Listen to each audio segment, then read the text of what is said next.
And see.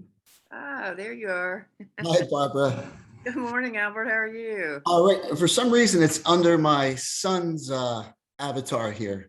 That's okay. You can click and change or you can leave it. It doesn't matter. Okay. Thank you so much for for doing this. I apologize again for that mishap. Not a problem. Don't worry about it. Yeah. We have a very good technical wizard, and she can pull all this together, and it'll be cool. So, Oh, that's fantastic. but we're just delighted to have you on board and to be able to welcome you to the list of some fabulous teachers that we've had along the years we've been doing this. So, I'm just so as soon as my clock quits overwhelmed. chiming, then we'll kick it off here. Sure, sure. One thing from working with home, you can't always control the sounds that are going on. Right. Now, are you right in Chicago in that vicinity? No. I'm in Oklahoma. Oh, okay. Okay. Yeah, our lawyers auxiliary is across the United States. We have Right, right. mostly people from Texas and Michigan and back east, and I'm the only one from Oklahoma. And we have some out in California, so we're pretty scattered. Any in New Jersey? Actually, no, but we have some that are close. We have to work on that. Yeah, we do. Yeah, absolutely, we do. Well, I can't thank you enough. I mean, what an amazing organization, and just what you do to, keep the spirit of civics and law alive and well in our schools. It's awesome. So really, thank you so much. Well, thank you for what you all do. We've had some amazing teachers through the years, like I said, and it's this is our favorite part of what we do is hearing from the teachers, because they're out there, they're doing the work and they're changing things. So We do our best. We certainly do our best. Thank you. well, and you succeed, I'm sure. I'm going to kick it off by introducing, or by not by telling about what you do, because you're going to tell about that, but I'm going to just do a quote from one of your references who spoke very highly of you. Wow. And then I'll just ask you to tell us maybe 5 to 7, 8 minutes about what you do in the classroom and how you think it's different and the changes that you think that you're making. So it'll be up to you what you say. So I'm going to read this from the reference letter. Albert expresses a deep and profound pride in America that is evident in his classroom as he navigates through the world. Albert helps students to understand their rights as citizens, but also helps them to appreciate the commensurate responsibilities to engage in public policy and service to their communities. Albert is an outstanding professional and committed to the growth and civic development of his students. So that's a very honorable accolade for you. So I'm going to turn it over to you, and you just tell us about yourself and what you're doing in the classroom. Thank you so much. Again, I'm honored and humbled and just so thrilled to have the the opportunity to talk here and really just be part of this longstanding commitment that the American Lawyers Alliance has to civic and legal education. I've been a public school teacher in New Jersey. This is going into my 24th year. And currently I teach AP American Government. I teach economics, and I teach a course on the Constitution and criminal and civil law. It's important. I mean, I guess everyone will have their own philosophy and way of hopefully making education meaningful and the interactions we have in the classroom something that is intrinsically motivating for students. And there's a real connection between all of us, and I hope that's what we're able to accomplish in the classroom and beyond the classroom, in our communities, in our country, and obviously in the world. Our republic doesn't work simply because it looks good on paper. We have to make it work, and it's designed for us to be involved. And that's the beauty of civic education that we really need to revive and re-energize. I mean, all the studies show that when students are acquainted and exposed and just confident in being all important participants in this system, this American Republic. Yes, it certainly shows that they will be happier people. They will be more productive in their professional lives, and more satisfied in their personal lives, and more connected in their communities. And what that leads to is this sense of what we owe each other. We need to really build these connections. And we have these different access points where you go to different local organizations, and you become part of something that you feel is really just something meaningful, and you can really give back in so many ways. And so in class, what I hopefully am able to do is really let the kids talk to each other in ways that are authentic and real. Let them connect with each other, and really work on things such as civil discourse.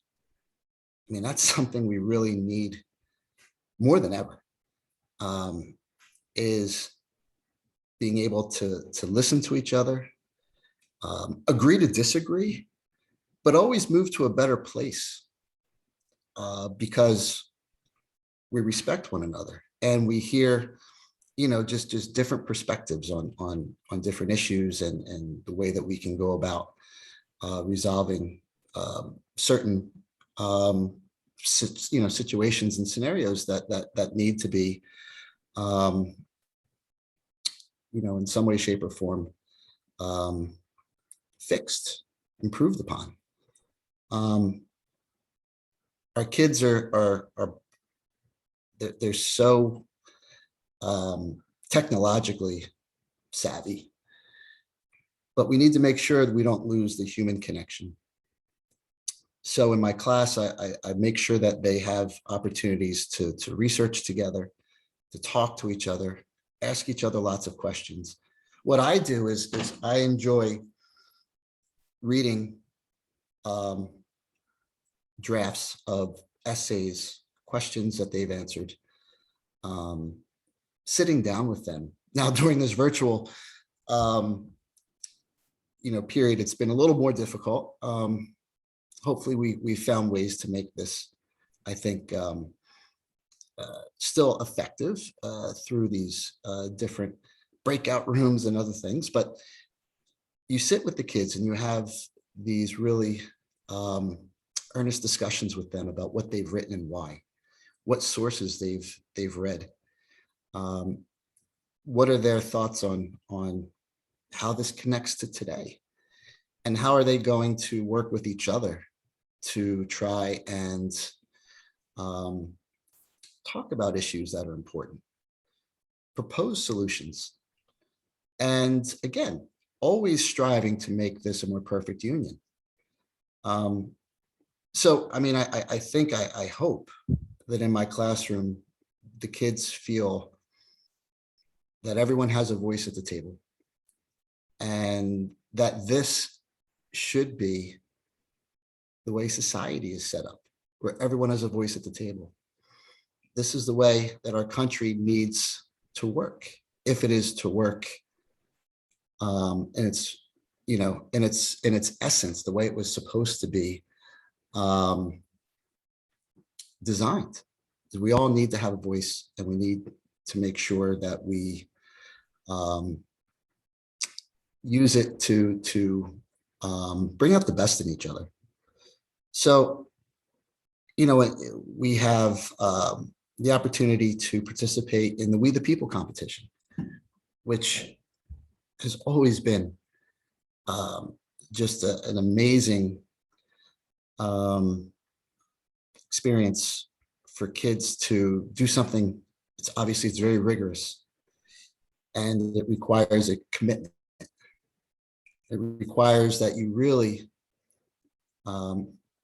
make deep connections with other students, because you're going to be writing something, you're going to be defending something, and you're going to be arguing in a way that has to be genuine.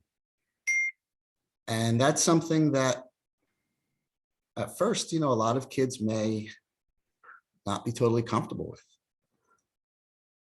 but you build to that, you work on that together, and you make this something that everyone, a rising tide lifts all boats kind of thing, where we constantly look to, support one another and do things that I think gives us a sense of confidence and teamwork. So, in the law section, the law theme of my course, which we'll cover criminal law, civil law, and we'll have speakers talk with the kids from our local prosecutor's office, and we try to make those as interactive as possible. The kids are going to ask questions, and we'll prepare for these discussions beforehand and talk about the issues that we have in the state of New Jersey as well as nationwide.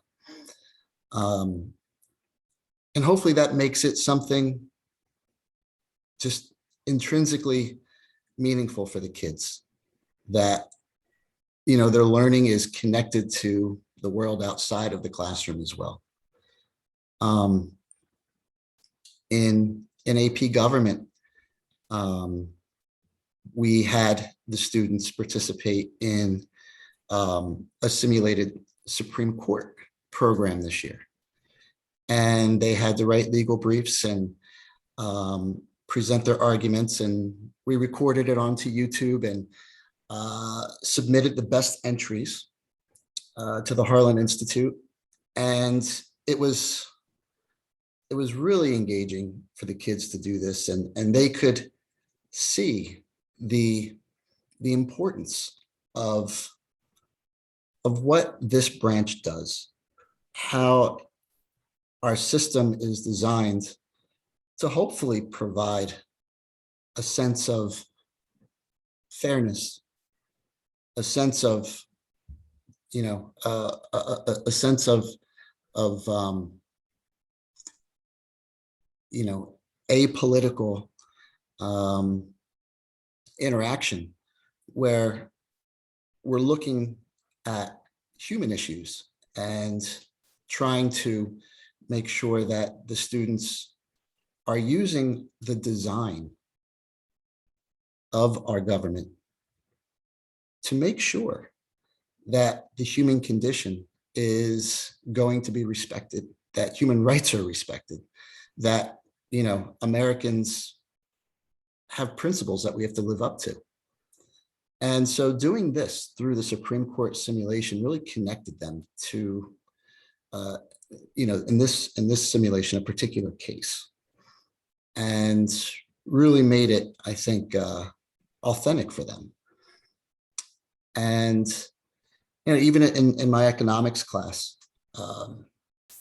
we talk about obviously supply and demand and all of the different forces that drive our economy. But we talk about, I have a unit where we talk about reviving our cities in different ways. And how do we make that happen? How do we use, the ideas and the different, parts of our constitutional design? We're talking about private property, and we're talking about innovation and patents, and we're talking about the ability of people to work together in these voluntary associations, as Tocqueville said, to hopefully bring back our many cities that are ailing, and try to make them really,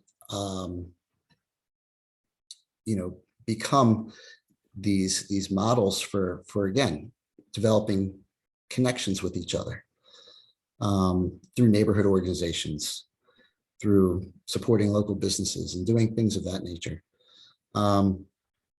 So, I hope what I accomplish in the classroom gives the kids a sense of not just walking into a classroom with 27 chairs, but walking into a space where everyone has a part that matters, everyone has a voice that should be heard, and everyone has um, a way of building a culture and making these different exchanges between each other meaningful and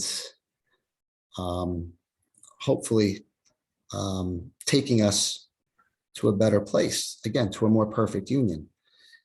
So, I mean, that's a little bit of what I do. I apologize if it's a little long-winded.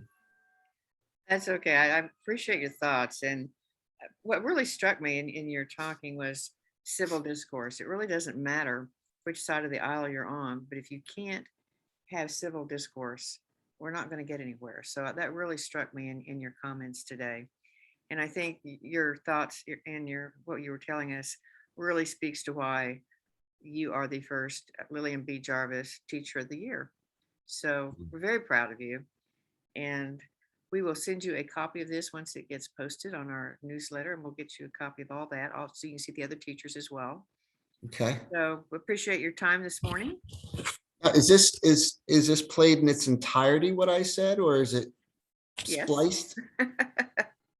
As far as I know, it will be. Yeah. 'Cause I don't know if was I a little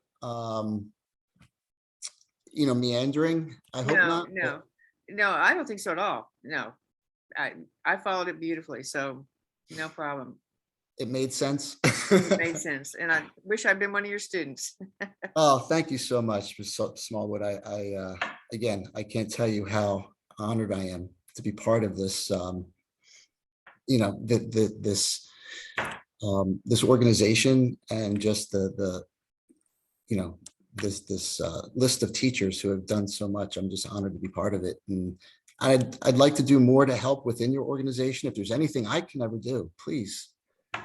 Well, you will be hearing from us, so don't worry about that. And actually, in my memory, I think we do have an ALA member in New Jersey. She moved back up there a couple years ago, so I'm going to get in touch with her and have her just drop you a line.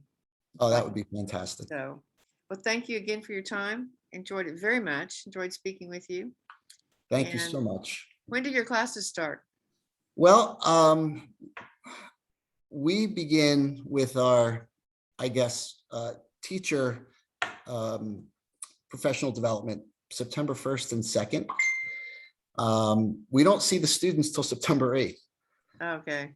So we have a little window there to prepare and get things ready and situated, and hopefully have a sense of navigation through all of this, masks and so forth. So we'll figure it out. We'll make the best of it, as we can. Well, I'm sure you will, and good luck to you in this coming year. And hopefully they'll be in person, and you'll have a great year, and you can do your trips like you've done before, and have a super year. God, I hope so. Thank you so much, Barbara. I Oh, really appreciate it. thank you, Albert. Take care. You too now. Thank you. Goodbye. Bye-bye.